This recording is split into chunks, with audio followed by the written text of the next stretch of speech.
Now that we have covered the assessment phase of CMMC, let's go into the process of establishing a CMMC program.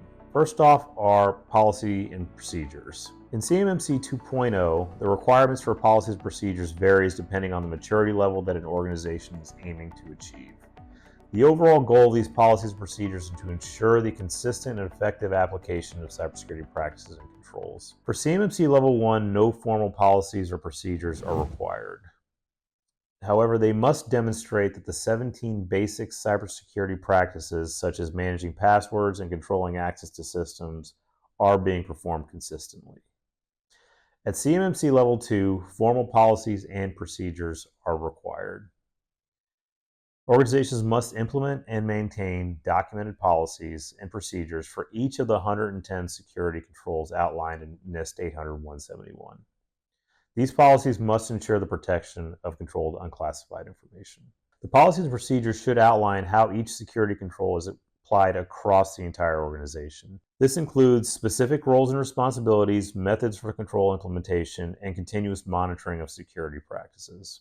CMMC Level 3 also requires highly formalized policies and procedures. In addition to those procedures, organizations at this level should engage in continuous process improvement.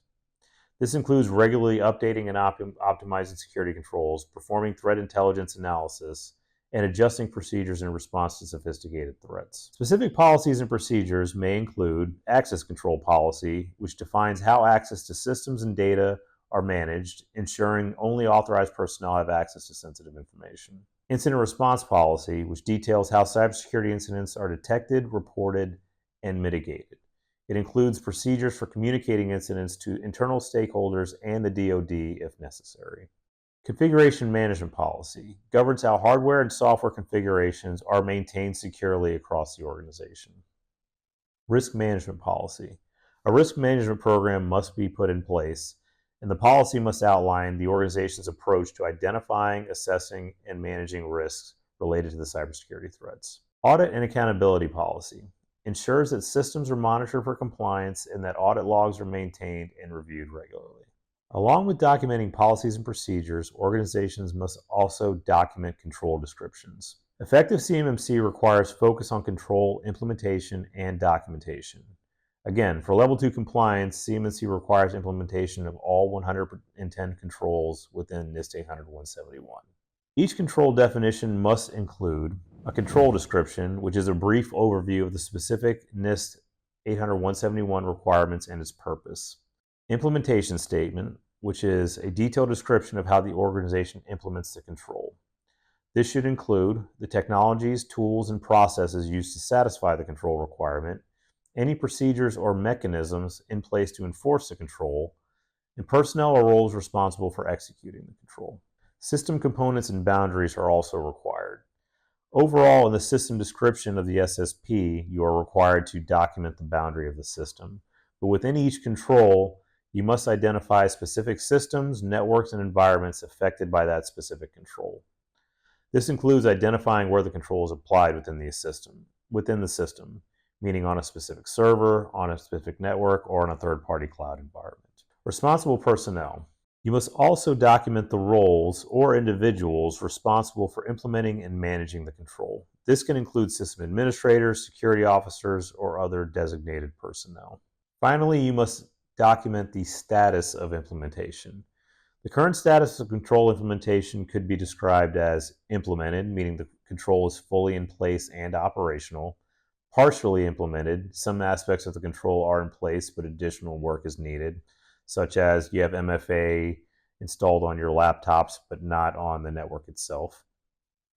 Planned, meaning the control is planned but not yet implemented, or not applicable. The control is not relevant to a specific system or environment.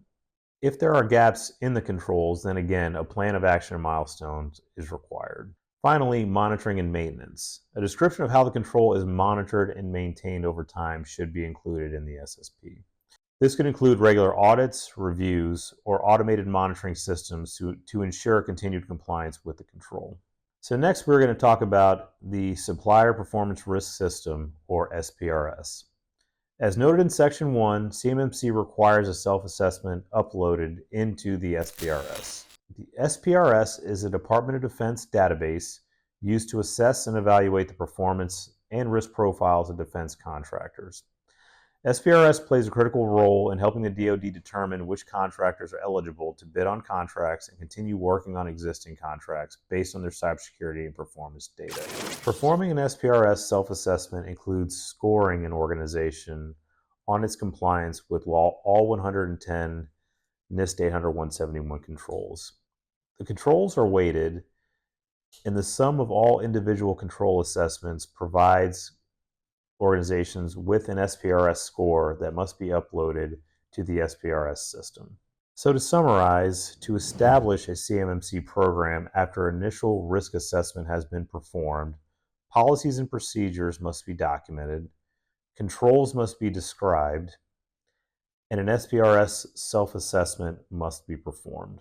Next up, we will talk about CMMC program monitoring and maintenance.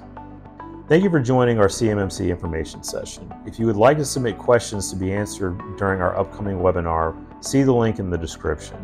If you have immediate questions about CMMC, see below for Abacode contact information.